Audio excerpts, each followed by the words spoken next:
Okay, it's been an hour already, so we're ready to punch down our dough and to roll it out. You can see it has doubled in size.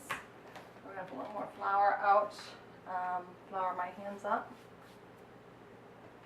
back of my knuckles so that I can punch it down, releasing all the air from the dough. I'm going to take my fingertips and just work it away from the edge of the bowl, right out on the countertop.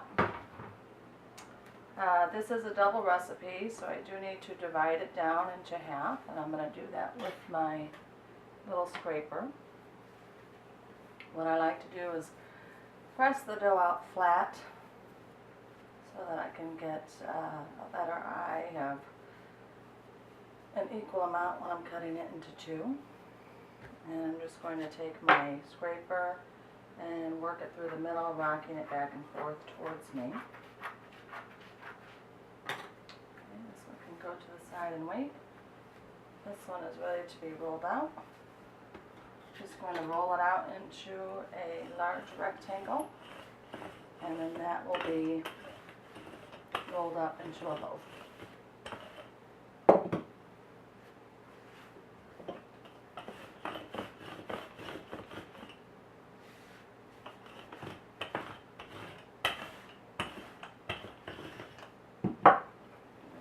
Side to side as well.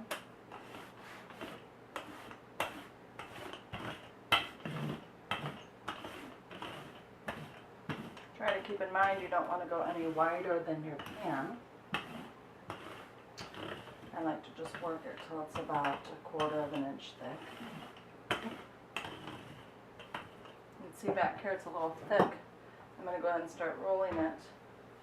When I get to that spot, I'm going to pull it towards me, and then I'm going to finish rolling it out.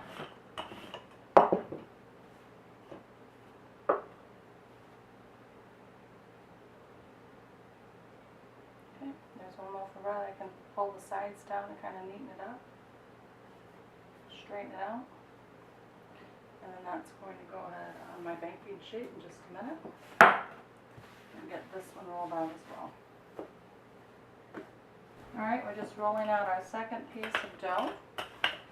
One nice thing about doubling your batch of bread is that, you know, you're making yourself less work in the long run, and you're going to have a secondary loaf to do other things with. For example, you might want to make breadcrumbs later in the week, or you might want to make croutons.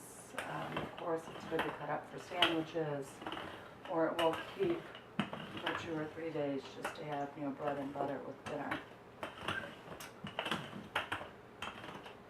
This one is not quite as wide.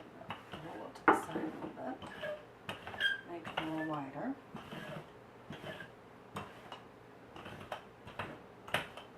Okay, we're just going to fold up the edge and then continue folding until we can get it to roll.